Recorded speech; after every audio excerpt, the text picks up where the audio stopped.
Welcome to the show. I'm Jason McIntyre in for Whitlock.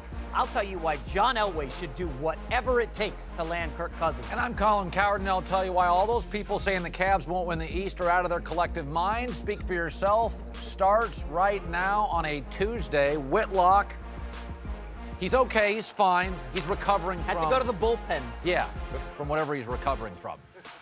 Hello and welcome. We're joined today by Hall of Famer Eric Dickerson and Fox NBA analyst Chris Broussard. Let's start in Pittsburgh, where the Steelers have used the franchise tag on LeVeon Bell for the second straight year, after the two sides once again failed to come to an agreement on a long-term deal. The tag means Bell would make $14.5 million next year, but the running back says he won't settle and has threatened to retire if he doesn't get the deal he wants. Cowherd? Should Pittsburgh commit long-term to LeVeon Bell? No, the franchise tag is the engagement ring of sports. I like you a lot, but I'm not quite ready.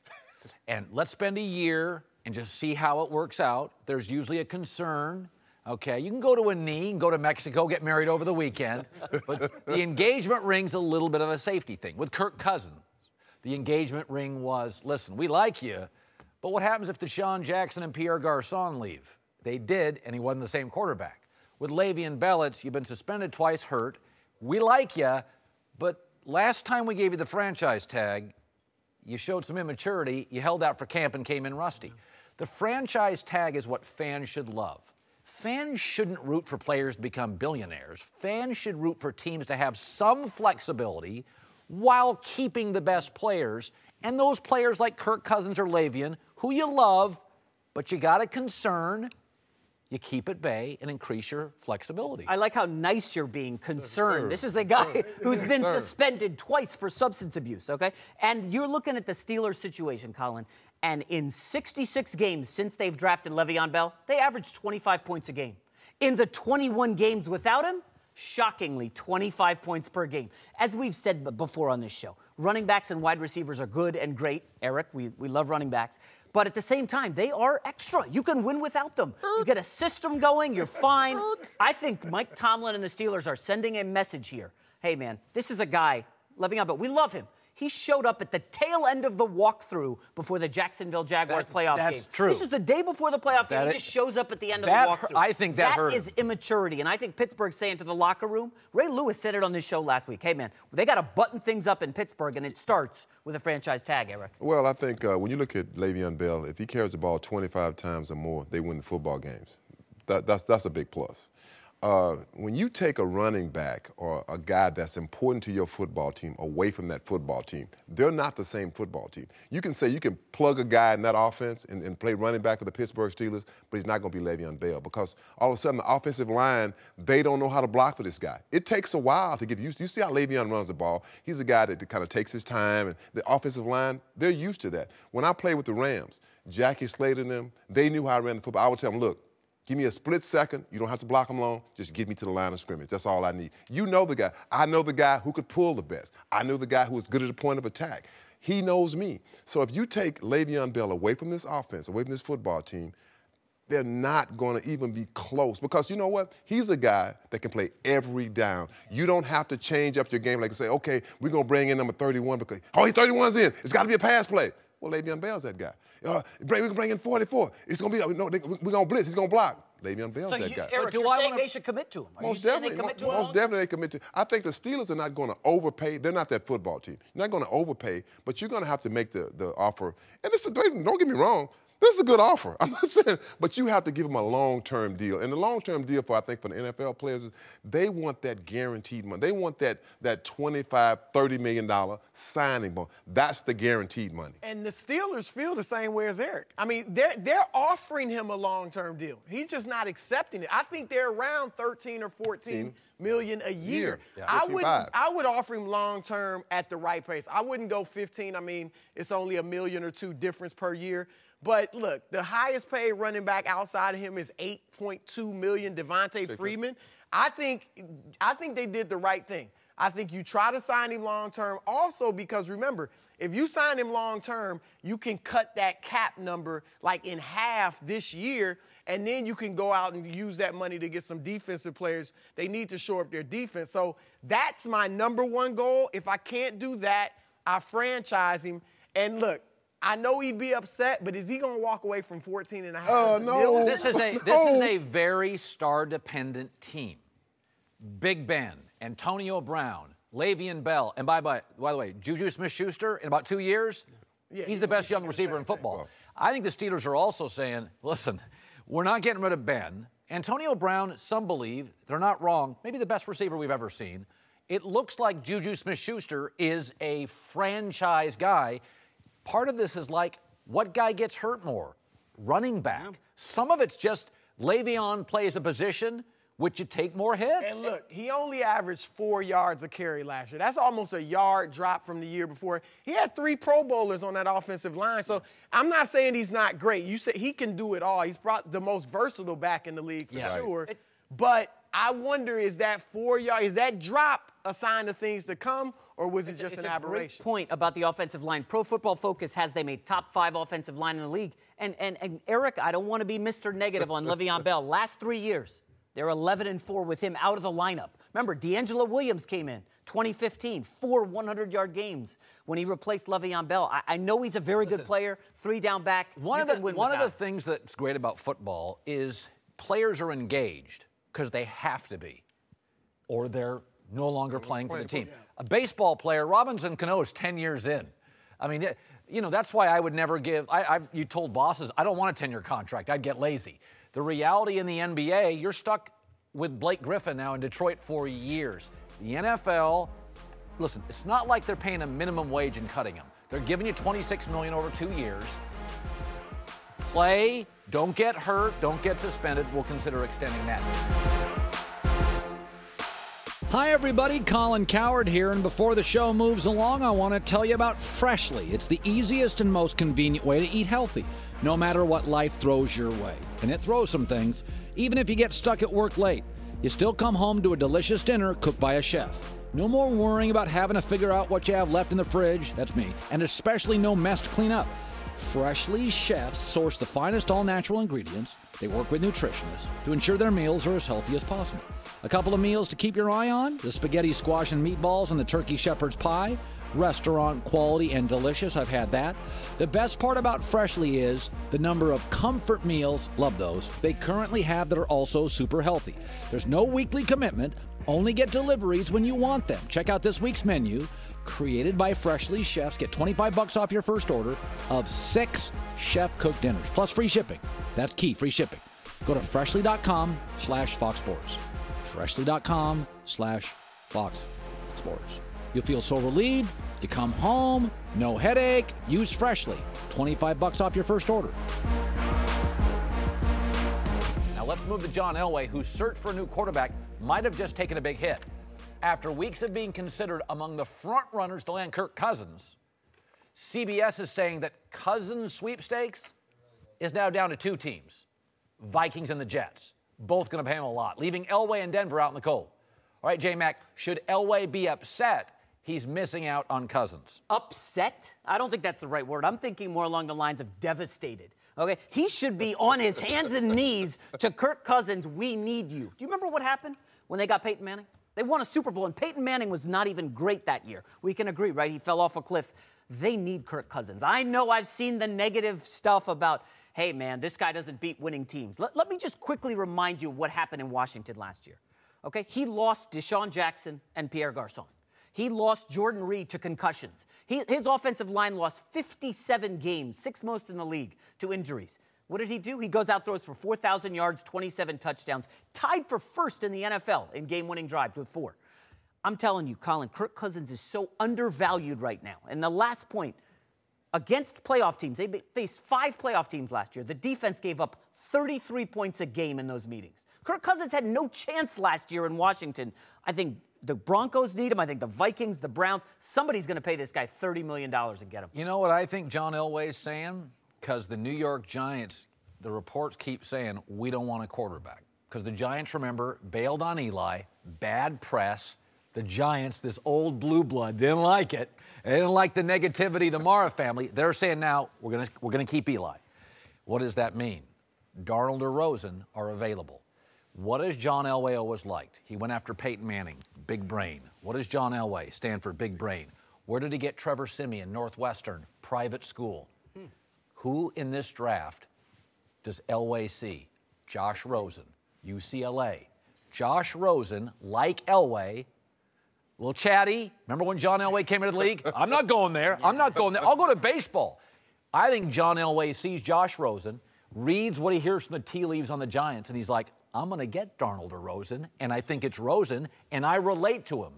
I think he sees Rosen as Denver's future. Here's my only thing. Number one, don't be surprised if the Giants are sending smoke screens. Yes. All right, I mean, saying they don't want a quarterback and all that. They might just be putting that out there. Number two, this article, it was just pure speculation. It wasn't like there were any sources, unless it just came totally from the agent of Cousins and saying it's going to be these two teams. The article was speculation that Cousins isn't going to visit 4 teams, so I think he'll end up in the Jets or Minnesota it'll come down to. So I don't think Denver's out of it. And I'm with you. I do think they need to be all in. I think Minnesota is the best choice for Cousins, but I think Denver is right there at number 2. And like you said, I think Elway needs to be all in on trying to get him. Well, I think John Elway should be upset with John Elway because you're talking about a football team that had Peyton Manning, but they didn't have a backup. They had no backup plan. They had when Manning left, they had Osweiler, and we can let him go. We had nobody. So I think that when you look at this football team, this is not the same defense that it was. It's not. 3 years ago. It's older. Thank you. It's like that Seahawks defense. It's getting older. No question. So it's not as appealing as it was before. Yeah, so Minnesota's young. They got a young running back, Dalvin Cook. They got young receivers. I think that's the team that, like, hey, this is the guy that we're missing. And one thing playing in Minnesota, that is a true home game. In Denver, too, but not like Minnesota. I just worry, Eric. In Denver, you're looking at the rest of the division. The Raiders are set with Carr for the future. The Chiefs are going all in on Mahomes. Okay, the Chargers have Rivers for a few more years. What does Denver have? They've got nothing at quarterback. Colin, I know you love Elway. He whiffed badly on Brock. He whiffed badly on Paxton Lynch. You really have confidence that Josh Rosen's going to be there? You're willing to punt on Kirk Cousins? I like Kirk Cousins. I don't like him at 30 large a year. Yeah. Like, Minnesota's built this defense. Mike Zimmer was quoted like 2 weeks ago saying, listen, this is a good defense. We can't keep all of it if you pay a quarterback $30 million. I like Kirk Cousins. He is a complimentary quarterback. By the way, offensive line issues, they lost the running back. Well, his numbers came down. They weren't competitive during the season. Like, to me, there's about 6 guys on the planet I'll pay whatever the market is. He's not one of them. I agree. He's just not. I agree. He's not Breeze, one of those Ben, guys. Rodgers, Brady, Russell Wilson, Luck. The rest of them, I'm going to negotiate down. So do you try to draft a quarterback. Even if you do draft a quarterback, what about getting Teddy Bridgewater in Denver? I think he should be the plan B for both Minnesota and Denver if you can't get Cousins. I like him. Who else is out there? The advantage to that is Teddy's not a big, strong guy. You're going to be playing in Vegas warm weather, L.A. Chargers warm weather, 1 road game a year in Kansas City. Denver, by the way, you think of it's a snowy market. They don't play in snow much, actually. No. I don't want Teddy in a northern market, Baltimore, Pittsburgh, Chicago. I don't think he has the arm strength to stretch the field. Denver would be okay. Cousins is a Midwest guy, played at Michigan State. He can handle these weather issues that you got, Colin. Yeah. I just cannot believe Kirk Cousins gets them to the playoffs. That rotten franchise with the terrible owner. They ditch his wide receivers. His offensive line's crushed. 4,000 yards, 27 TDs. It's still not good enough for you, huh? You're never going to come around on Kirk Cousins. I don't think he's great. $30 million a year is for the I agree. Salary cap's going up, Cowherd. All right, welcome back. Eric Dickerson, Chris Broussard still here. Let's move to Big D in Dallas, where the Cowboys just used their franchise tag to lock up a really talented defensive lineman, DeMarcus Lawrence. He gets after the quarterback. Now, with their defense shored up and last season's drama around Ezekiel Elliott over, Dallas is poised for a bounce-back year. And as Jason Garrett said recently, that means pressure's on Dak Prescott. He's done a lot of really good things, but he can improve in every aspect of his game. His understanding of what we're doing, his understanding of what the defense is doing, how those fit together. Physically, he can get better. The way he gets away from center, his mechanics in the gun, the way he throws the football, his decisiveness, his decision-making. All of those things can get better, and they will get better. Very interesting, critical comments of a kid they've been babysitting. McIntyre, make or break year for Dak. No, absolutely not. I heard you on the herd today talking about this, and I'm like, what are we talking? Dak Prescott was good last year. He was a second-year quarterback playing out of the 4th round. Remember, 4th-round pick. He wasn't like a number 1 overall. And this guy was under pressure. His owner is squabbling with the commissioner of the league. His star running back is suspended for 6 games. His superstar left tackle, Tyron Smith, goes down for 3 games. This is his 2nd year in the league, and we're freaking out about Dak Prescott. I think he's going to be fine. I think he is, without question, the future in Dallas. And don't get me started on Des Bryant. I mean, you take away a deep threat, and what do you expect from Dak Prescott? Not at all. I have no concerns about Dak Prescott. Jason Garrett is the most milquetoast quote in the league. That's true. The most. He has supported Dez through his tantrums. Suddenly last week, Jason Garrett's like, no, Dak needs to improve on this. If your boss came out today and said, Jason McIntyre could be a better writer, a better broadcaster, you would think nothing of it. No, I would be like, I got to get to work. Your boss would be sending you a message, and the message is, okay, this is the message the Rams didn't publicly say last year about Goff, but they said it privately. All right, we got him a Pro Bowl left tackle. We got him Sammy Watkins, Robert Woods, John Sullivan. We have Aaron Donald, Robert Quinn, and the best kicker. Jason Garrett was speaking for Jerry Jones. Kid, we have given you an NFC championship roster. Great O-line, great special teams, great running back, a tremendous group of young pass rushers. 2 now, I think, Sean Lee, Jalen Smith, very solid linebackers. The corners they drafted all played better late. Jason Garrett doesn't say anything about anybody. I like this theory. And he comes out and those were not just, Chris, you need to be a better writer and a broadcaster and a dresser and a husband.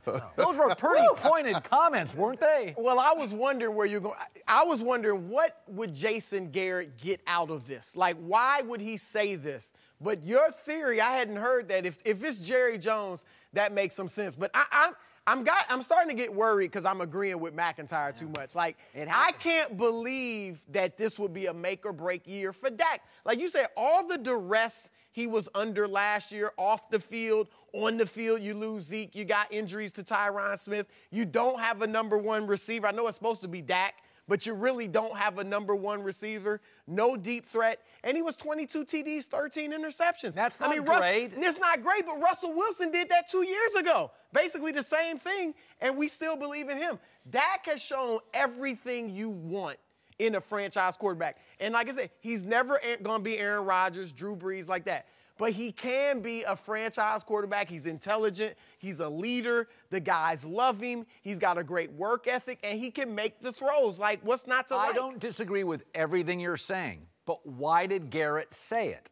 That's Jerry Jones saying, I just watched my rival Eagles win a title with Carson Wentz. Well, first of all, I'll tell you what. If you put Dak Prescott on the open market, how many teams would jump on him like in a heartbeat? They were like, we'll take him. We'll take it. To me, this is Jason. And I like Jason Garrett. Don't get me, I like Jason Garrett a lot. I think a lot of people like him. But this is Jason Garrett, to me, deflecting the pressure off of Jason Garrett. I mean, Jason Garrett, like, look, the Cowboys haven't won a Super Bowl, and they saw this America's team in 22 years. They're not winning playoffs. They're not even getting to the playoffs. But Super Bowl, that's what it's, forget the playoffs. We're talking about Super Bowls. That's what it's all about for the Dallas Cowboys. To me, Jason Garrett has really, you've got to help your young quarterback. You've got to make your young quarterback better. To me, Dak throws the ball as well as any quarterback in the National Football League. He stood in the pocket, holding that ball as long as he could try to find an open receiver. He had an offensive line down. They had a situation with Zeke. They didn't know if he's back, he's in, he's out. You know, we don't have a number 1 receiver. And another thing, with Dez Bryant, you have to, Tony Romo said this, and you saw it with Tony and Dez. He would throw Dez open. Dak doesn't have that same rapport with him yet. You know, he haven't been together. It takes time. Just like I told you guys about the offensive line, receivers, quarterback. It takes time to get that done. All of a sudden, you know, oh, I don't, how did you know he was going to turn around? I just knew. I could just tell. You could argue, Eric, right, that Dak was the most professional in the entire organization last year, given what was going on with the owner. What's going on with everything. And I love your point about Jason Garrett, okay? Think about this, Colin. Who's more replaceable, Jason Garrett or Dak Prescott? Well, they're not getting rid of Dak. Dak He's on a Prescott. cheap rookie salary, right? And he's a promising Jason Garrett, okay? You think back to that playoff loss to the Packers, which still eats me up because I thought the Cowboys were Super Bowl bound. That game was lost by Jason Garrett in the first quarter. Just awful play calling, putting his team in bad spots. Jason Garrett's got more to prove to me than Dak Prescott. Listen, I like Dak, but the NFC is so good at quarterback. If I just said to you, how good is Dak? We'll just say the NFC. Okay, he's not Wentz, and he's not Breeze, and he's not Rodgers, and he's not Wilson, and he's not yet Cam, and he's not Matt Ryan. And, okay, I'm at 6. And he's not there. Those last two. Is he Stafford? Those last two, I would take him over those last two you just said. Over for sure. Matt Ryan? Oh, You yes. call Matt Ryan He Andy could be in Dalton that and Dalton? class. He could be in that class. I would take him over him. Really, I would. And we're throwing out theories. I do prefer Eric's over yours. Matt's got Julio Here's Jones. why. He's got- Look, Jerry Jones has come out a few times and talked about our schemes. We need to change some of our schemes. We need to right. do this That's for coaching. That's pointing at Jason Garrett. I'm not anti-Dak. I'm just saying, I think that was Jason Garrett. I lean more toward him deflecting than Jerry You speaking always side through. with the Hall I of think Fame Eric's running just back. put Jason Garrett on the hot seat. Like I said, I like Jason Garrett. It's like the Dallas Cowboys. Let me tell you, the Dallas Cowboys did this when they won the Super Bowls in the 90s. They took our playbook, the Rams playbook, and put the Cowboy symbol on it and ran our plays. That's what they did. I saw them like, that's 47 gap. That's 46 gap. I asked the coach, he said, that's 47 gap. I'm like, okay, that's our play. That's what the Cowboys, the rate to take the Rams playbook right now and start running the Rams plays. Seriously, because Look for some changes. look for some changes. They need some changes. Love it. I love it. Welcome back. I'm Jason McIntyre, in for Jason Whitlock. Chris Broussard is back, and we're joined now by NBA champ Caron Butler. Let's move to Cleveland, where the Cavs got a win last night over the Pistons. Big games out of LeBron and Larry Nance Jr. He had 22 points and 15 rebounds in his first start since joining Cleveland a couple weeks ago. Cavs are now 5-4 with their new lineup, sitting third in the East. Cowherd, you concerned about your Cavaliers making it out of the East? They are my Cavaliers, Stan Gilbert and me. No, the regular season means different things to different people. Toronto wants to host a Game 7. Houston doesn't want to go to Golden State if they play. LeBron, I'm going to experiment a little bit. I got Larry Nance Jr., interesting piece. Kevin Love's not back yet. I want to see what Jordan Clarkson can do. Listen, here's the good news. All these new guys, at the trading deadline, they're 5-4. LeBron is engaged. He's had some, last night, incredible nights. Kevin Love's coming back, who will be a clear 2. Take a deep breath.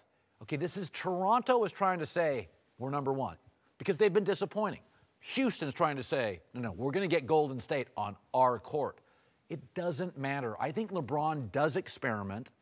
I think he does tweak, and I think he sees the regular season as opportunities. Not going to show all his hands, not going to show all his cards. I think they're fine in the East. In the East, fine. Okay. We're talking about LeBron, the guy who's tied for second in minutes played, guy who hasn't missed a game yet this season. You know, LeBron's used to resting. And we know the East is a lot better than it has been the last few years, Colin. I mean, we're looking at the 76ers in the first round, possibly Celtics, then Raptors. Okay, the East is much improved. Broussard, we'll get to you in a second. But I want, Colin, I still have to hammer you on this. This is a Cleveland team, as you said, no Kevin Love. Well, now we see Larry Nance playing great in the starting lineup. What's going to happen when Love comes back and Tristan Thompson's back? And they're both told, hey, we're going to work some things out. We don't know what we're going to do. And you've got the end of the season and the playoffs beginning. I just know, it just feels to me like there's too much going on. I don't trust Ty Lue in the fourth quarter. I have some concerns about the Cavs getting out of the East. Look, there's a lot going on with Cleveland. They're going to be in adjustment mode the whole season because even if in the next 4 games everything went great, we've got our rotation, Kevin Love is coming back. And I think it's simple. I think you put Love at center, Nance at the 4, and I bring Tristan off the bench. I'm sorry. I need that energy, and Nance can score where Tristan really doesn't at this point. It's as simple as this. LeBron is by far the best player in the East. Kyrie is one of the close ones to him. Who's got the better supporting cast between Kyrie and LeBron? LeBron. I think LeBron and the Cavs with Kevin Love and those young athletes. So I think they clearly win the East. Obviously, the question is, can they do anything with anybody in the West? And probably not. I think it's still going to be challenging for them, you know, them being the Cleveland Cavaliers in the Eastern Conference, because I feel like chemistry is everything. And you got the new guys and Jordan Clarkson and Nance and those guys, and then now you're going to have to reinsert, Tristan Thompson into a role that, hey, man, like, you got to come off the bench possibly now just because Larry Nance is really showing some flashes of some things that's much needed. The energy, the shot blocking, just bringing that it factor to that lineup.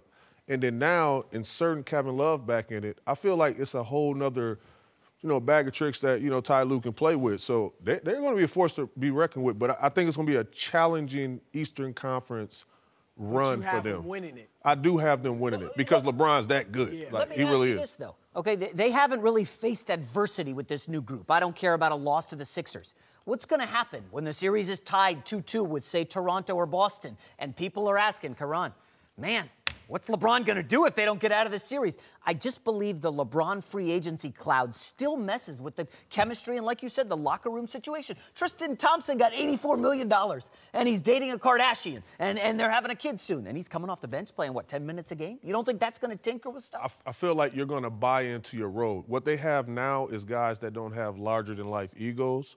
They have guys that bought into the role and to the system. Look, we understand that we're number 2 or 3 to the best player on the planet in LeBron James, and they're okay with that. They're not trying to compete for free agency, contracts, anything like that. They're just playing the game, and they're falling into the leadership of LeBron James. I think you're overstating the East. If Kyrie doesn't shoot well, you're leaning on Jason Tatum, who's already hit a ceiling. The Wizards appear to be better without John Wall. Indiana's got good players, no great ones. Where did Milwaukee go? And Toronto? Hockey country, don't trust them with hoops. They've let me down like 3 years in a row. What are you counting out the 76ers with one of the best players in the East? Winning the in the conference? playoffs? As a challenger to the Cavs? Oh, in the God, series? no. So what, if they take them 6, I mean, you They're are kids. way over. Yeah, you're way over. I had to check to make sure you had Hold a on. pulse. Sorry, they went through the East last year 12-1.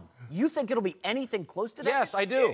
If it's 10-4, who cares? I mean, they're going to win the East. And the Cavs, I think, to your point, they're going to come of age, so to speak, during the Eastern Conference playoffs. Yes. They're not going to be clicking on all cylinders when the playoffs start. But as they work through these series and Love's back longer, the rotation is set, that's when they'll be playing better. Just ask her this. Ben Simmons has hit 1 3-pointer ever, college or pro. Joel Embiid can't hit 3-pointers. 4. In his whole life. Yeah. Okay, you're watching the NBA. I got Kyle Korver. I got Kevin Love. I got LeBron. You think they're going to challenge them? Certain teams are built for the regular season. The Sixers are a fun story. They're kids that can't shoot. That is not going to work in the postseason. They are a great, fun, energetic regular season story. The Lakers, who have been hot lately, but ran into an even hotter Damian Lillard last night. Good Lord, was he good.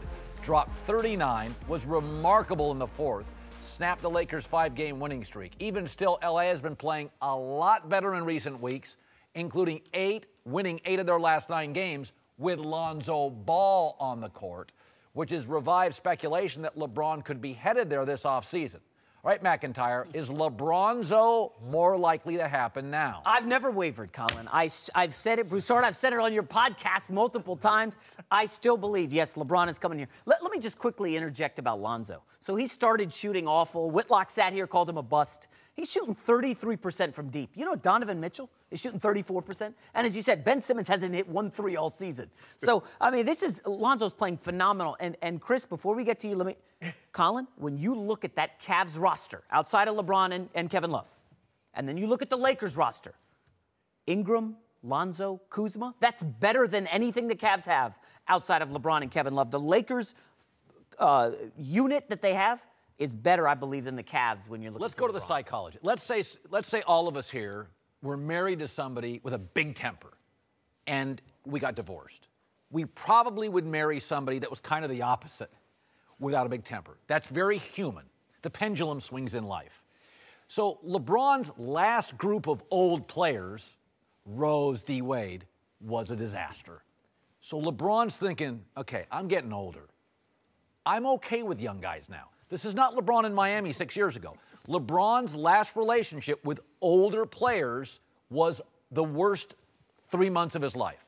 So LeBron's looking at the Sixers, and he's looking at the Lakers. But here's the thing.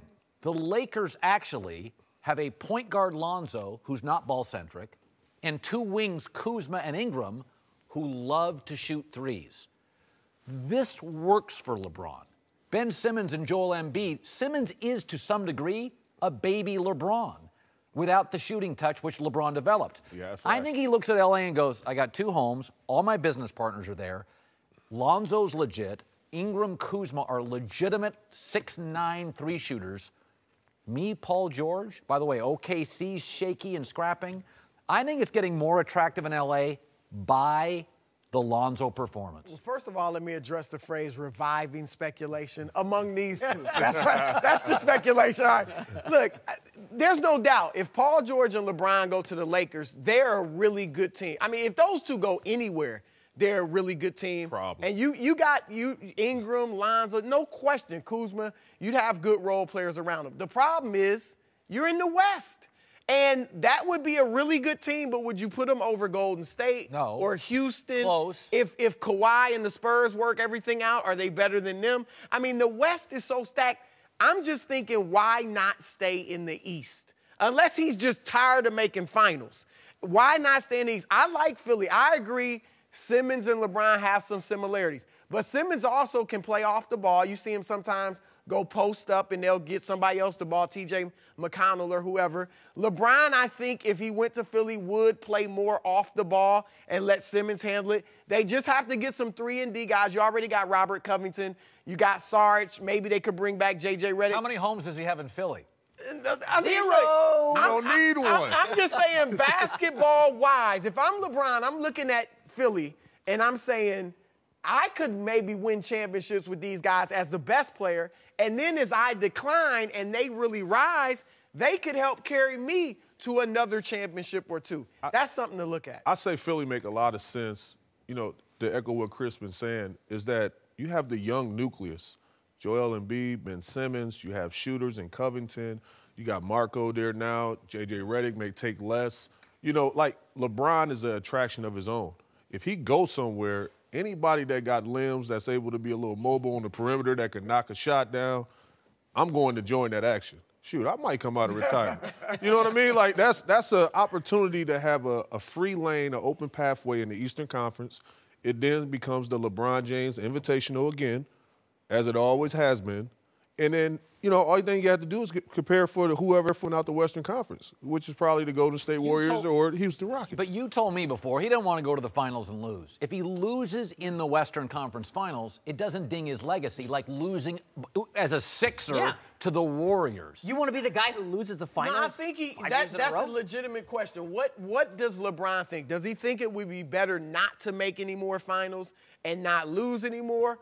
Or get there. I mean, that's something to be said for that, too. What if he goes to 9 straight finals, even if he loses them? I mean, we see the Warriors with the mental exhaustion of trying to get back to the 4th straight finals. This is one individual going to 7 straight. I mean, there is something to be said for that, even if you lose. But what is the argument if he go to the finals, whereas if he stays somewhere and don't even make the finals, then what? You're saying he's declining. First of all, before I that's move, right. Yeah, like I'd rather get there. If they get eliminated in the second round, It's like, oh, yeah, that's the conversation. He's not the best player in the world. but if LeBron and Paul George are getting bounced in the second round. in the West? In they the could. West? They could. let's Stop slow it. down. What, Portland's going to be better than LeBron and Paul George? In the West, Chris. anything could happen. That's all I'm telling saying. you.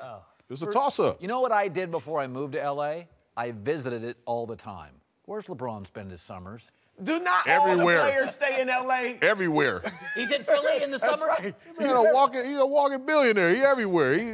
He can go where. Yeah. Karan, how many players stay in L.A. Everybody. in the summer? Right? Come on. How Not many of them everybody, have 2 everybody. homes worth $44 million, Chris, that they own? Huh?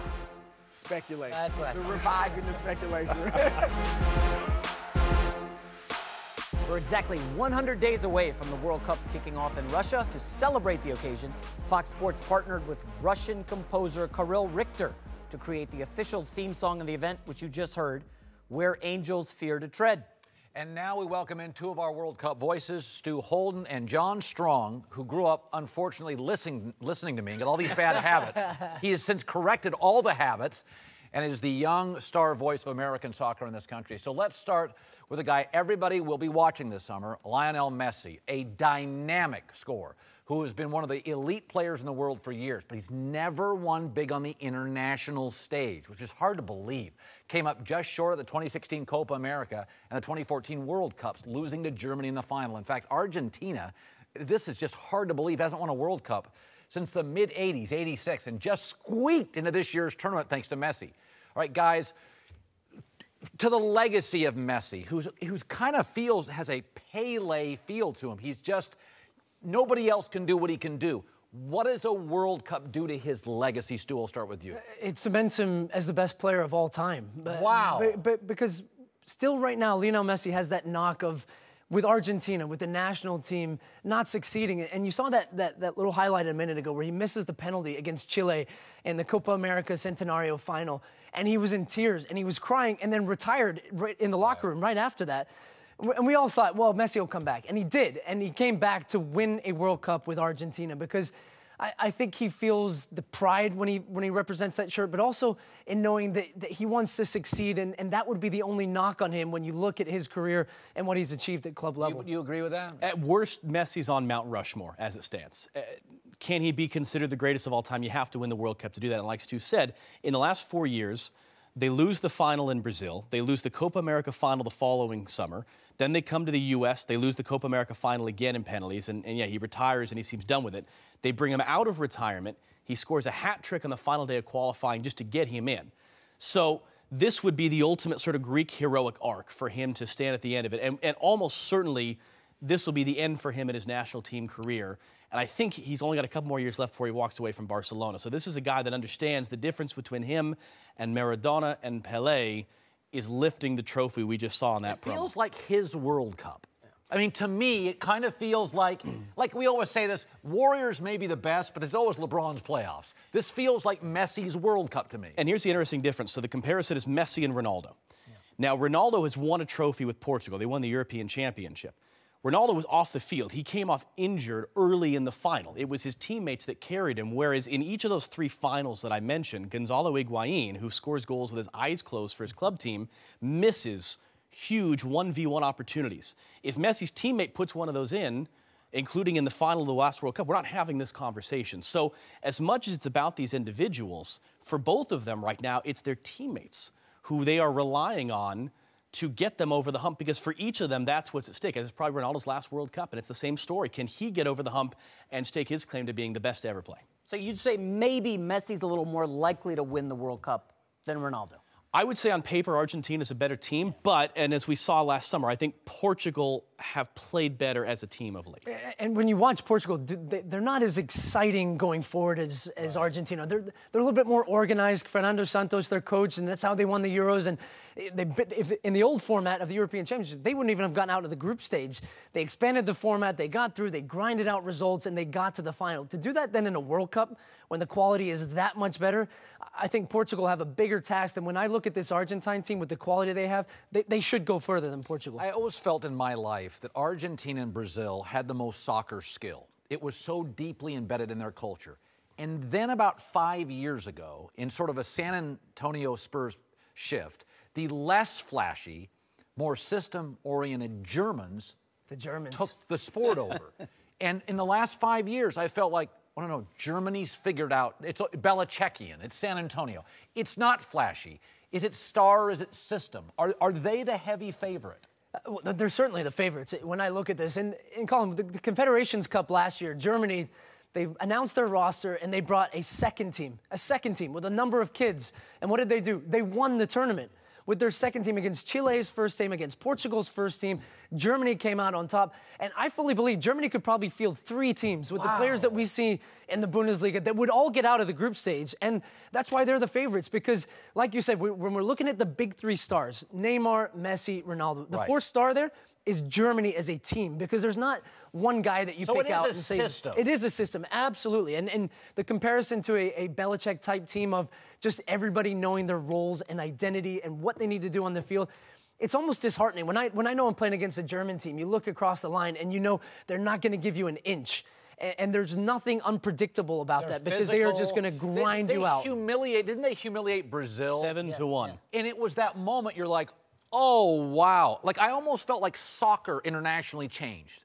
I mean, Brazil was always intimidating. You watched Brazil as an American, and I was like, okay, that's a different sport. And then Germany did that to Brazil, and it felt like, to me, again, as somebody that doesn't have your base of knowledge, it felt like everything changed. And that's a part of the narrative for Brazil now, is that was their home World Cup, and they were humiliated. Yes. Humiliated in the semifinal without Neymar. He'd suffered a back injury in the game before. And now you have this thing where Neymar, one of the other 3 best players in the world with Ronaldo and Messi, he's broken his foot the other week. He's had surgery. The date of return of surgery is June the 1st. The World Cup starts 2 weeks later. In the 2002 World Cup, David Beckham had broken his foot, and it was a national obsession in England in the months before the World Cup. Would he return? So now you're talking about a Brazil that gets humiliated in their home World Cup. Are they going to have Neymar, and is he going to be full strength, one of the best players in the world as they come to this thing? So that's where, listen, it's always a World Cup. The stakes are big, but you've got some incredible storylines with some of these individuals and these teams, and it's not like in a league or in any other sport, it's every year. Okay, you lost the Super Bowl, reload, go back at it again in 6 months. This is 4 years in between these tournaments, and you never know if in the intervening 4 years, injuries, a young player, you're ever going to get the chance again. Fascinating storylines. Thanks a lot, guys. Good stuff. Time for last call. Let's move to Lamar Jackson, who declined to run the 40 at the Combine, sending a message to teams who thought he'd make a better receiver than quarterback. Another freak athlete who played the position, Mike Vick, says he would draft Jackson as a quarterback. Smart man. Cowherd, our team's sleeping on Lamar Jackson. No, Michael Vick was a better quarterback in college than Lamar Jackson. Michael Vick had a defensive-minded coach, Frank Beamer, and Michael Vick was a better pocket quarterback. And remember, Michael Vick was sort of creating the position. I mean, he was the second, third fastest guy in the Falcons. Lamar Jackson has Bobby Petrino and still struggled in the pocket. That is absolutely, and also, Michael was short, stocky. Lamar has a little Bridgewater-esque feel to him. Okay. The concerns are real with Lamar. All right, wait a second. Completion percentage? Lamar Jackson ahead of Josh Allen, the big kid from Wyoming. Yeah, but Josh I would take Lamar over Josh Allen and Baker Mayfield. I don't care what, I mean, seriously, this Baker Mayfield off the field stuff, when he's talking about I'm the guy who can fix the Browns, I'm get like, out of here. I want Lamar Jackson. I would do what the Eagles did with Foles in the playoffs. Install an offense around his strengths, play to his strengths, and let Lamar Jackson shine. All right. To Oklahoma City, where James Harden and the Rockets will go for their 16th straight win tonight against Russell Westbrook and Cowherd's Thunder. Houston is still a half game up on Golden State for the top seed in the West. Colin, do the Warriors need to start worrying about the Rockets? Nope. 3 most important people in Houston, Harden, Chris Paul, and Mike D'Antoni. None have any playoff success. Okay, let me just quickly tell you, these are not Mike D'Antoni's Phoenix Suns, the 7 seconds or less. They were #1 in assists. The Rockets are 23rd in assists in the NBA. They're an isolation-heavy team. And people can't guard James Harden. People can't guard Chris Paul. I'm starting to have concerns, Colin. I do not. Thank you, Mac. We got to go. See you tomorrow. See you tomorrow.